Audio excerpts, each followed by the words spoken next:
There is more to you than all this unserious, lackadaisical, irresponsible Christianity that we're practicing. There is greatness on the inside of you.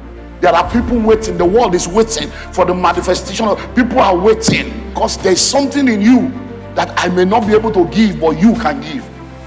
So you are a kingdom celebrity if you do and align with God's will and God's agenda for your life. You may not be known by men, but when you become a vessel of impact, heaven knows you. And there is a book in heaven that once your name is in that book, even if nobody on earth knows you, God knows you. First thing I'd like you to know is that you are created for impact. You are created for impact. When God created you, one of the reasons why you were created is so that your life will matter. Your life will matter. Your life may not matter to everyone, but there are people on earth that God wants your life to matter to. A young man and his friend were walking by the beach. And in that story, as they were walking by the beach, the sea was washing different crabs, fishes, and stuff onto the shore. And as they were walking, he saw a lot of the fishes that were on the shore gasping for bread because they have been moved out of the water. So one of them started picking one. As they were going, you pick one fish, take it back into the water, and he was just going. He couldn't save everyone, but he picked one fish, throw it in the water. And the friend looked at it and said, why are you wasting your time? You can't save all of them now. And he said, I may not be able to save all of them, but for that one that I save, I have made a difference. And that's what your life is all about. This little light of mine, I'm going to let it shine. I may not be able to solve the problem of Nigeria. I may not be able to solve the problem of Lagos. I may not be able to solve the problem of Alimosho local government. I may not even be able to solve the problem of Calvary Bible Church or my fellowship or my department. I may not be able to solve the problem of the 6 people in my family, but maybe just one of them can be impacted because of my life. So God has created you not to go through life as a spectator in life, but to make what? To make impacts. Number 2, he has not just created you to make impacts. God has also created you to make a difference. God has created you to make a difference. So you need to understand that as vessels of impact, you are not just making impact in the life of people, but God has created you to make a difference so that wherever you find yourself, whatever you are part of, your presence makes the difference. On Wednesday, we are anointed. And we know that the anointing makes a difference in our lives. Just as the anointing makes a difference, you are created to make a difference. So when you find yourself in a department, by virtue of your presence in that department, people should say, this brother is a blessing. When you find yourself in a church, by virtue of your presence in that church, the pastors, the ministers should be able to say, this is a destiny helper. When you find yourself in a company, in an organization like we saw, navigating our career season this morning, your CEO, your general manager, your COO, the line reporting officer that you report to should be able to say, because of this person, my job is easier. So you are not just created for impact, you are also created to make a difference wherever you go. So that everywhere you go, when people remember you, they will remember you for good. While I was still a student on campus, one of the things that God used to help me was the fact that I became a student of the Bible. And I've been reading the Bible from Genesis to Revelation every year for about 36 years now, every year. Bible in 1 year is what I've been doing since I was a student, since I was a teenager, every year. And one particular year as I was reading, I got to Philippians. And in Philippians chapter 1, I started to read. And then when I got to verse 3, he said, I thank my God upon every remembrance of you. I thank my God upon every remembrance of you. That was about 35 years ago. And I prayed a simple prayer. Lord, help me to live my life in such a way that whenever they hear my name, they will give you thanks. Help me to live my life in such a way that when people remember me, I will have made so much impact. I will have positively affected them in such a way that they will have no choice but to give thanks. Philippians 1:3.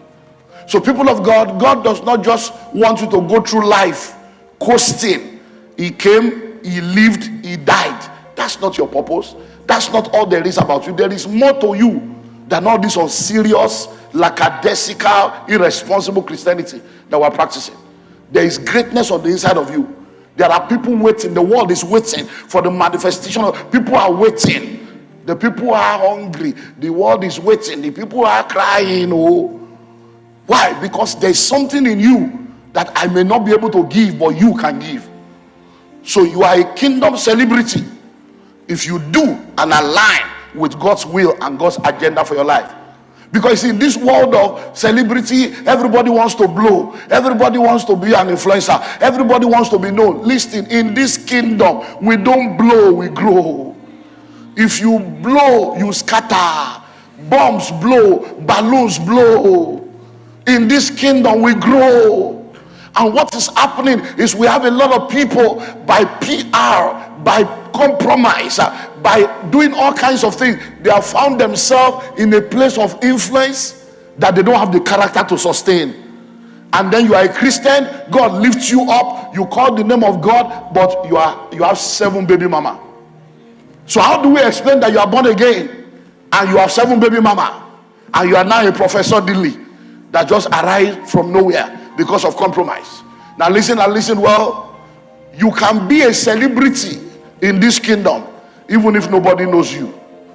To be a kingdom celebrity happens when you do the will of God and when you are aligned with the agenda of God. I hope you know that there are many people in our world today that are known by many people, but God does not even know them. Read your Bible. In Matthew 7, Jesus did something shocking. He said, in that day, many will come to me and they will say, in your name we cast out devils. In your name we spoke in tongues. In your name we raised the dead. They even did miracles. He said, but in that day, I'm going to tell them, depart from me, you workers of iniquity. You are workers, but you are workers of iniquity. He said, I never knew you. I never knew you. I don't have an intimate relationship with you. I don't know you. Now listen, that somebody is in church does not mean they are of God. That somebody is in church working does not mean they are workers of God. They can be workers of iniquity. They can be agents of darkness planted to destroy the destiny of others. Now listen to me. When you look through life, you realize you may not be known by men, but when you become a vessel of impact, heaven knows you. And there is a book in heaven that once your name is in that book, even if nobody on earth knows you, God knows you. The world may not know you. The world may not acknowledge you. The world may not celebrate you. But can you please live a life of impact? Can you please live a life in such a way that even if nobody knows you, heaven knows you? Let me ask you a question. That little maid that was captured and taken to the house of Naaman as an house girl, that became an instrument to bring deliverance to Naaman. What is her name? What is her name? Nobody knows her name, but we see her results. We see her impact. Jesus even spoke about her. One of the greatest miracles in the ministry of Jesus was 5 loaves and 2 fishes being used to feed people. What is the name of the boy that brought the 5 loaves and 2 fishes? What is the name of the boy's mother that packed in the lunch? Look, you may be a stay-at-home mom. You may not have a title, you may not have a position. People may not acknowledge you as a gym sister or a gym brother, but that's your 2 hours intercession when nobody sees you. That's your picking the handbills and going to evangelize, even though you cannot make it during the week, even though you cannot come every 4 Saturday. And people have said this one doesn't come for evangelism, but on the personal level, you make a commitment to God. Father, every Saturday that I'm available, 1 hour every day, every Saturday I will go, and you do it. Nobody knows, but the result is coming out. Nobody is acknowledging you, nobody is hailing you, but God knows you. That's impact. It's time to stop all this eye service and all this hypocrisy and all this men pleasing, because if you are doing anything for Olumide Emmanuel to reward you, you are a fool and you are a failure, because Olumide Emmanuel cannot reward you. But that's the problem. Eye service, hypocrisy, men pleasing, doing things to be in the eyes of men. But when God looks at your accounts, nothing to show for it. When Samson wanted to destroy the Philistines, he called a young boy. He said, please, I want you to help me. Take me to the pillar. And that young boy took Samson, powerful but blind, anointed but blind, and took Samson to the pillar. The boy had vision, but he did not have strength. He had vision, he did not have experience. Samson had strength, experience, and anointing, but he was visionless. But that boy took him there. What's the name of the boy? We don't know his name. So listen to the people of God. In this month of Kingdom Impact, God sent me to tell you, I have uncelebrated celebrities. I have 7,000 that have not bowed their knees to bow. I'm tired of people trying to use me and use my name to try to elevate their ambition and claim that they are doing it for me. I want my people to understand that even if your position is not prominent and popular, even if nobody knows you, I know you, because people don't see the kidney, but it's more powerful than the finger. People don't see the lungs, they don't see the veins, but the impact is same. So in our text, as I close, say, in a great house there are vessels. The great house there talks about the church universal, the local church and the universal church. In a great house, Calvary is a local church. In a great house, the body of Christ in Nigeria is a great house. So Calvary is not the entire body of Christ, but in a great house, Calvary included, local church and the universal church, there are vessels. And the vessels refers to individual Christians and believers. So in this church now, you are all vessels. So this is a house, you are vessels. The kingdom of God is a house. Calvary is one house. In the midst of that house, in a great house, there are vessels. But the question then is, what kind of vessel are you?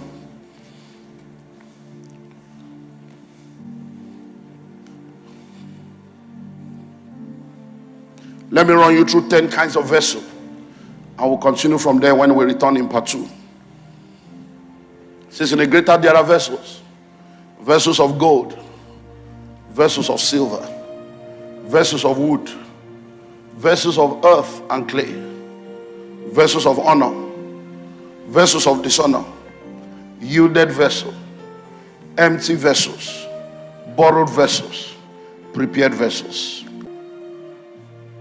But I want you to bow down your head. Lord, make me a vessel of impact. Let that be your prayer.